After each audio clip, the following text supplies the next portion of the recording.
Today's collaboration is Hippity Hoppity Bunny DIY for April 15th, 2022. I am your host today.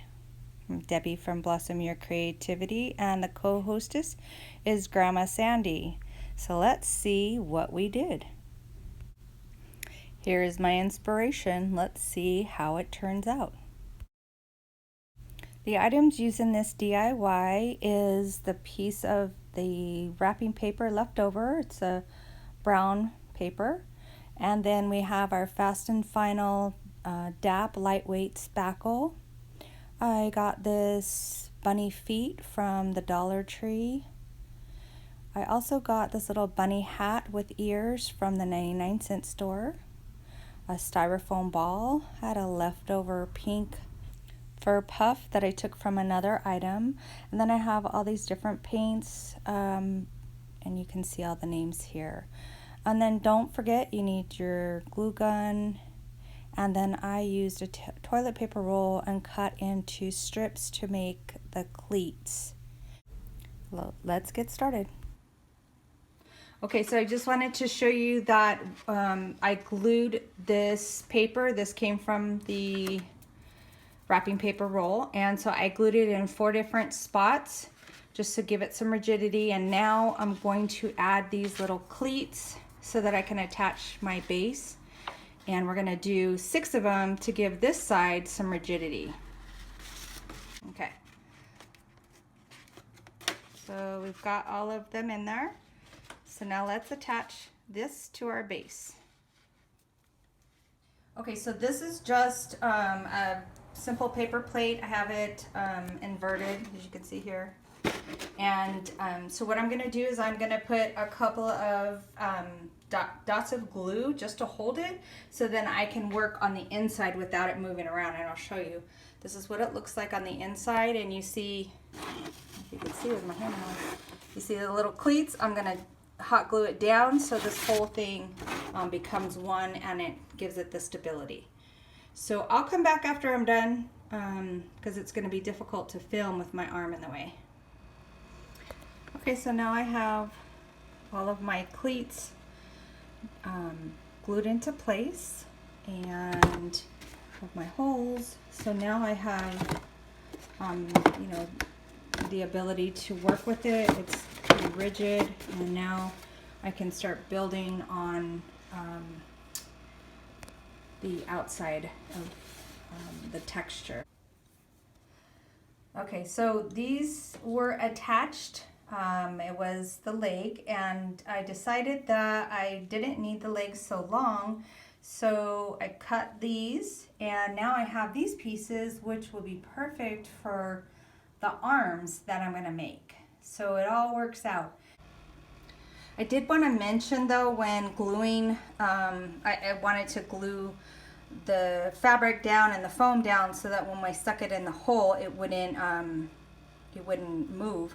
But as you can see in this one, my foam started to melt from my glue gun. Even though it's supposed to be a low temp one, it obliterated that foam. So you can see the difference between the two. I'll show you. So here we go. We've got the holes for the feet. Isn't that funny? So basically what we did is just found the placement that we wanted. We marked it with a pin, and then with an X-Acto knife, we just did an X, and then just burrowed a finger in there until we got the hole to the size that we wanted for the feet. So it looks pretty cute. And so I'm gonna just remove them for the meantime while we go ahead and add the texture to the trunk and the coloring, and the feet will go at the end, Okay, so in order for my stump to be more rigid on the top, because you see how flimsy it is, I'm going to go ahead and use 2 rounds that I traced out with the lid of a cooking pot. And this board was in my recycle. It's a little thick, so I think it's going to be good. I think we'll do 2 of these, and then that would give the rigidity that I need at the top of the stump. So I didn't have to glue this down or anything. I just shimmied it down inside there, and so now I have room for the next one. Okay, so I added some burnt umber to my spackle, and as you can see, it's like a milk chocolate look. And it's because anytime you add paint to spackle, it's not going to be the true color because of the spackle being white. So I don't want to add a whole lot of paint to it because I don't want it to be too thin. I think it's pretty thin right now. I might add just a couple more drops, but this will be a good base. And then once it dries, then I can add paint on top of that. Update, I added a little bit more burnt umber and a little bit of black, just hoping that I can get a little bit darker color. So let's see what happens. Okay, so I mixed it up. It's not exactly what I wanted, but it's okay because this is just a base coat. So I will be able to add my brown tones on the spackle once it dries to resemble more of a tree color. So again, this is not a fail because it's a base, but it's very helpful so that I don't have any white showing through once the spackle dries and I try to cover it up with paint. So I'm going to go ahead and start spackling my stump. So I'm going to actually start spackling from the base to the towards the top because this doesn't have the rigidity right here in this area that I like. So I want to start with this first because I have my plate. So I'll be able to hold my plate and then put the spackle on this way. I think it'll be better. So let's see. I'm not sure. This is the first time I've done this. So here we go. Okay, I've got my tree stump pretty much done with my spackle. So I'll just do a spin around. And you can see all the way around. The back side, I kind of stopped there and went to the front because it was drying so fast and it was starting to clump up and fall off. So, because it's hot today. So this is the little bunny head that I'm going to be using. I'm going to be using this styrofoam ball, and I'm going to put it inside here so the bunny has the ears and everything. So I'm going to paint this, but I just made the face, and I'm sorry I didn't videotape it, but it took me a while because I don't know exactly what I'm doing, and sometimes I have an idea and then it doesn't look right and then I change it. I guess that's all part of the creating part, but it would take me forever to film it, so I didn't. So this is what I came up with, my end result. Let's see, hope you like it. Oh, isn't that cute? He's even got his little buck teeth.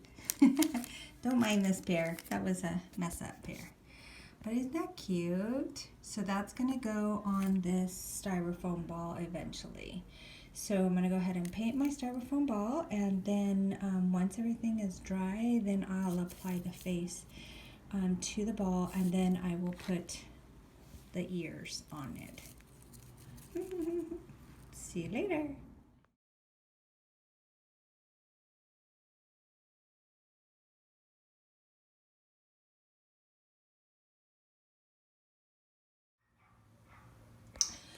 Okay, so I'm getting ready to start working on the texture on the bottom of my trunk, and I cut a piece of foam board that I'll be using, but first I need to put the moss around the edge here so that my roots can be attached to the trunk itself, and I need to have this all completely covered.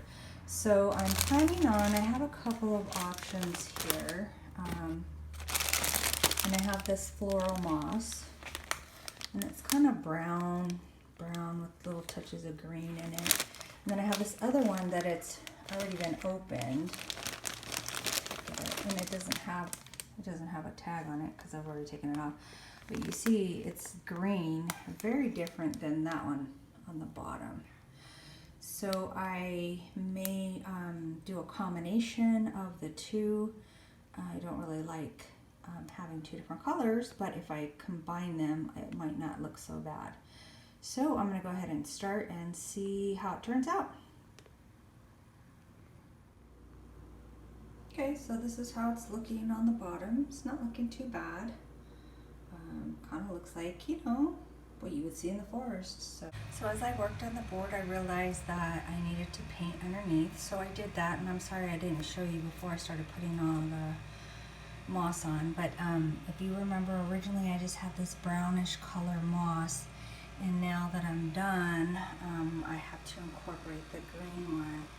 It looks okay because, you know, the green is the new growth and the brown is the old growth. And usually it stays on the bottom, the old stuff, so I think it doesn't look too bad. And now I'm going to add my trunk so you can see what it looks like. And I left that spot open so that the trunk can lay flat on the board, and then I'll add my roots, and then you'll see what it looks like. Okay, so here's my trunk. I put it on the board, and you can see it fits on there perfectly. And the coloration's not too bad.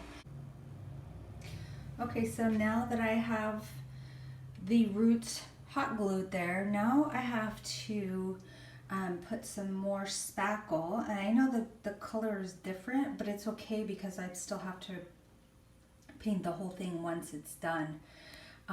So I put some spackle on here so that it looks like the roots go to the trunk versus kind of just abruptly, you know, getting stuck there.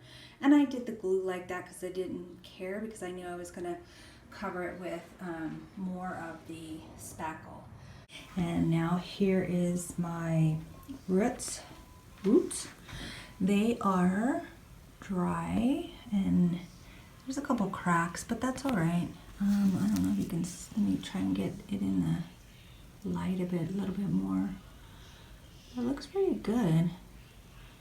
So now I'm gonna add some moss around different areas, and then that will give it a little bit more texture on it. So here is the reveal of my bunny. I'm stumped. How do I get out of here? He's so cute. So I've got him positioned in different ways. He's got his paw or hand over his mouth, and confusing. And then I just had him here on my board in front of the little backdrop. And then I decided to take him outside and put him in front of a tree. And he looks so cute. What do you guys think? I think he turned out pretty nice. I like how he looks like he's in nature.